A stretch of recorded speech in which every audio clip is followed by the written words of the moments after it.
அஸ்ஸலாமு அலைக்கும் நண்பர்களே, வணக்கம் நண்பர்களே. நீங்கள் பார்த்து கொண்டிருக்கும் இடம் மும்பை புறநகர் ரயில்வே பகுதி. நான் பெரும்பாலும் சும்மா இருக்க மாட்டேன்.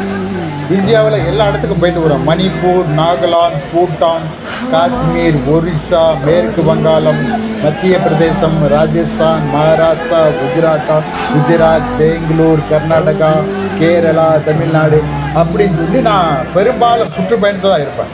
ஏன் அப்படி இருக்கேன்னா, அங்கே என்ன நடைமுறை இருக்குது, அங்கே எவ்வளோ சம்பளம் வாங்குறாங்க, அங்கே எப்படி பழக்க வழக்கங்கள் இருக்குது, இதை தெரிஞ்சுக்கிட்டதான் நான் அடிக்கடி அப்படி பயணம் மேற்கொள்வேன்.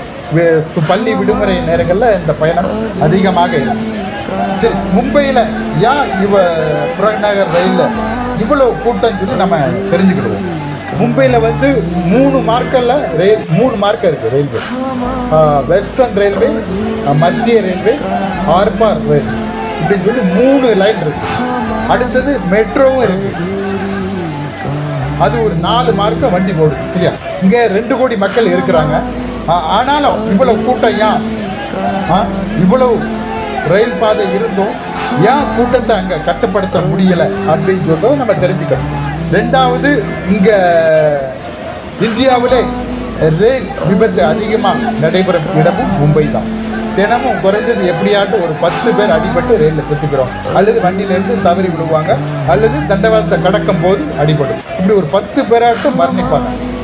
அந்த அளவுக்கு ஒரு கூட்ட நெரிசல் மிகுந்த இடம். சரி, இந்தியாவில் பல்வேறு நகரங்கள் இருக்கும்போது மும்பையை நோக்கி ஏன் மக்கள் படையெடுக்கிறாங்க அப்படின்னு சொல்லி நாம் தெரிஞ்சுக்கணும். மும்பையில் உணவகம், சாப்பாடு, நம்ம எங்கேயாவது சாப்பிட போனோம்னு வச்சுக்கோங்க. தமிழ்நாடாக இருந்தால் ஒரு ஃபுல் சாப்பாடு சாப்பிட்றா இருந்தால் 100 ரூபா. இங்கே ஏன் இவ்வளோ கூட்டம் போடுதுன்னா, இங்கே வாடகை குறைவு. நம்ம நகர பகுதியாக இருந்துன்னு வச்சுக்கோங்க, ஒரு வீடு வாடகைக்கு எடுக்கிற இடத்துன்னு வச்சுக்கோங்க, 5000, 3000, 4000 வீடு கிடைச்சிடும். இது நகர பகுதியை நான் சொல்கிறேன். நகர பகுதியை தாண்டி புறநகர் பகுதியில் நாம் வீடு வாங்க போனோன்னு வச்சுக்கோங்க, 500 ரூபாய்க்குலாம் வீடு கிடைச்சிருங்க. 500, 800, 1000 ரூபா கூட வீடு கிடைச்சிடும். ஆனால் பாத்ரூம் வெளியில் இருக்கும், தண்ணி வசதி உள்ள இருக்கும். 2வது, இங்கே கரண்ட்டு போகாது. கரண்ட்டு கட்டு இருக்காது மும்பையில்.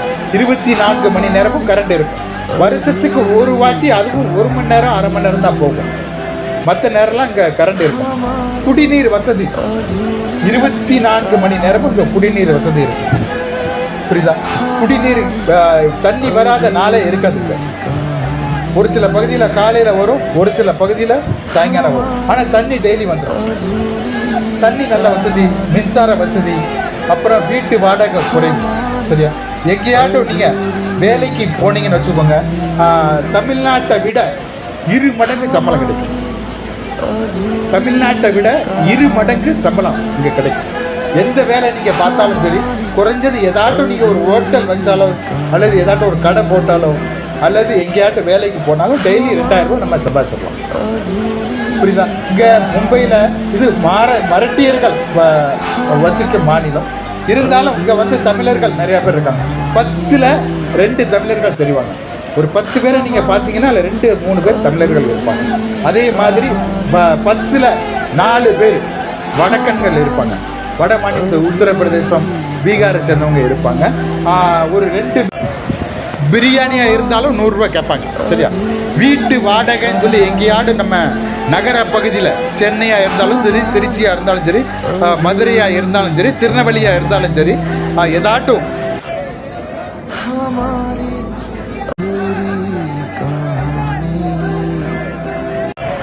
4வது இடத்துல தமிழர்கள் இருக்காங்க. சரி, இது மகாராஷ்டிரா மாநிலம், மராட்டியர்கள் தானே முதல் இடத்துல இருக்கணும் அப்படின்னு சொல்லி நீங்கள் உங்களுக்கு ஒரு கேள்வி இருக்கும். மராட்டியர்கள் இந்தி திணிப்பை கண்டுக்கிடலை அவங்க. இப்போ அதனால் அங்கே மராட்டியர்கள் முழுவதும் வெளியேற்றப்பட்டு ஓரளவு மட்டுமே இருக்கிறாங்க. அதுவும் இவங்க பெரும்பாலும் இவங்க கிட்ட வேலை பார்க்குற சூழ்நிலையில் தான் இருக்கிறாங்க. இந்த பையாக்காரட்டையும் குஜராத்திட்டையும் வேலை பார்த்து பிழைக்கிற நிலையை தான் மராட்டியர்கள் இருக்காங்க. காரணம், அவங்களுக்கு மொழிப்பற்று கிடையாது. தமிழ்நாட்டில் மொழிப்பற்று இருக்குது. இப்போ அதனால தான் நம்ம தமிழர்கள் அங்கே அதிகமாக இருக்காங்க. சென்னை போன்ற இப்போ கூட சென்னையில் கூட ஓரளவு இந்த பையாக்காரன் நம்ம பகுதியை ஓரளவு கைப்பற்றிட்டு வராங்க. ஆனால் திமுக அரசு இருக்கிறதுனால அவங்களுடைய திட்டம் எடுபடாது. இவங்க எப்படின்னா இந்த பையாக்காரனுங்க எதுக்காக மற்ற மாநிலத்துக்கு வராங்கன்னா அங்கேயும் ஓட்டு போடுவாங்க, இங்கேயும் ஓட்டு போடுவாங்க. சரியா? இங்கே ஏதாட்டும் பெரும்பாலுங்க வேலைக்கு சொல்லி வருவாங்க. அப்புறம் போய் பிராடு, பித்தலாட்டம், திருட்டு வேலை இதை கூட இந்த பையாக்காரனுங்க பெரும்பாலும் செய்வாங்க. இந்த கற்பழிப்பு ஏதாட்டும் சட்டம் ஒழுங்கு சீர்குலைவுக்கு இவங்க முக்கிய காரணமாக இருப்பாங்க.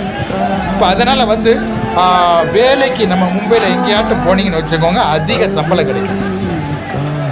புரியுதா? அதனால தான் மும்பையை நோக்கி நிறைய பேர் படையெடுக்கிறாங்க. ரெண்டாவது, இங்கே சுற்றுலாத்தலம் நிறையா இருக்கு.